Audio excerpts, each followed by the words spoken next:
Hey everybody, this is Alex Merced. I want to do is talk about the builder design pattern. Okay, so we're just going to quick create some classes here. So we'll just say builder.js. And the concept behind the builder design pattern is that you create a object with several methods to help create the other object. And the idea is usually you would use this because the thing you want to create is really complicated. So just using a standard constructor may be a little overwhelming or not very intuitive. So the idea is you create like a function with several methods that allow you to compose the steps that are needed to create the thing until you finally create the thing. Okay, so for example, we may have a class called person. This is in JavaScript. Okay, and then we have the constructor for the person class, and the idea is that maybe the person constructor needs a lot of things. Like it needs a name, an age. It needs, actually, let's make this a suit.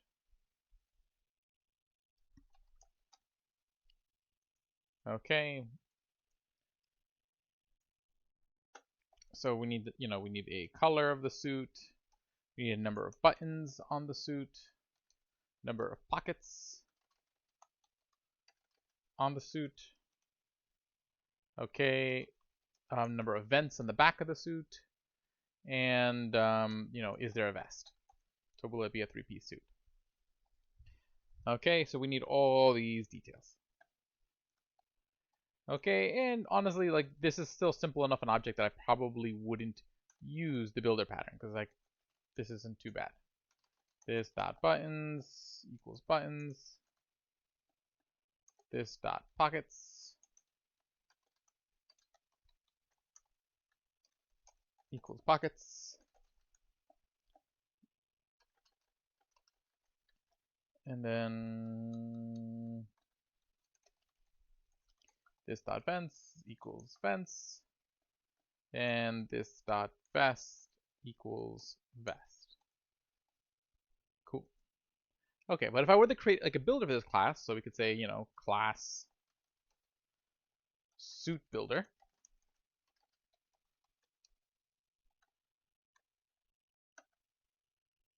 Okay, so essentially what's going to happen is really just going to be a suite of, a suite of methods to help you define these things. So it would look something like this. Like we might have a method called color. That takes the color, and we'll set a property of itself to be like this dot color. This dot color equals color. We're going to keep it real simple. Okay, and maybe we have a property like this, but imagine like a more complicated object where there's a lot more complicated pieces and you're creating a function to define certain parts of that object. So, and again, each of these functions will then return this, so that way you can chain these methods.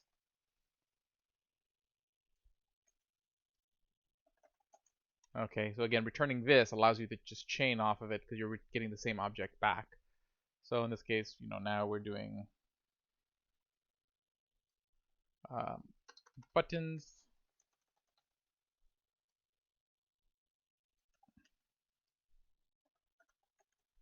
Then we're going to do the same thing for pockets.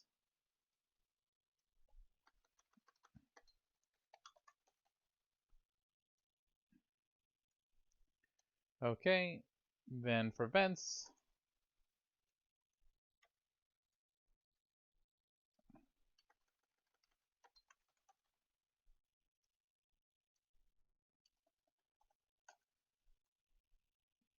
And then for vest.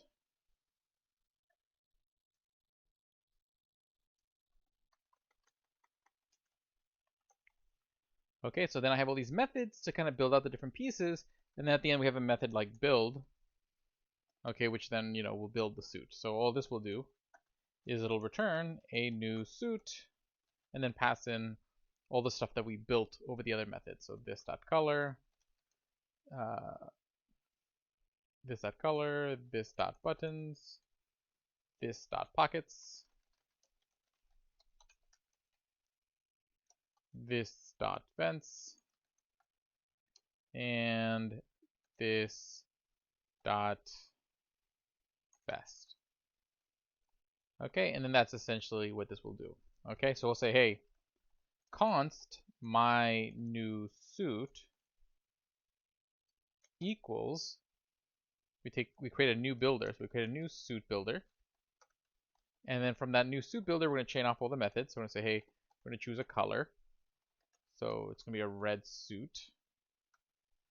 And then we're going to have the buttons. We'll say it's a 2-button suit. Okay, then we're going to have pockets, 2 pockets.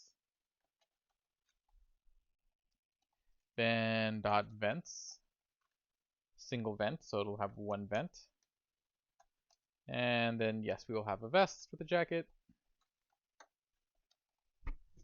So that'll be true. And generally when you do something like this, it's going to look more like this. So basically, actually let me just save this because it'll do it for me. So there you can see like how it chains together like that. And then when we're done specifying all the details of the suit, we do dot build, and then dot build will return the suit. Okay, so you might have seen this like working with like a database with like a query builder, or working with different like backend frameworks. So like I know I've seen this if I use like Connect's query builder in like JavaScript. I've seen this when I've used Rust. I used a framework called Actix for backend, where basically you build your server through a bunch of methods like this. Okay, but you see what you're doing is you're building all the details, and then this last function takes, and basically this class is essentially storing all the details that you specified, or organizing all those implementation details, and then using them to build the actual object when you call that final build or execute method, depending on the context. Okay, so now if I console log my new suit,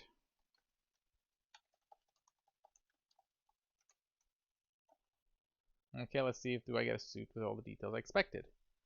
So node builder.js, and there's my suit. Okay, again, this suit is probably a simple enough object. Probably wouldn't be necessary to create this whole suit abstraction. Maybe just a more like a factory object, or a factory function might have been better. But again, if you're thinking of a really complex object where you might need to do a lot of complex things to get some of these values, this allows you to sit there and say, and then I can call other functions in here to determine what the color of the suit is. I can call other method functions in here to determine these other values to kind of create like a complex expression.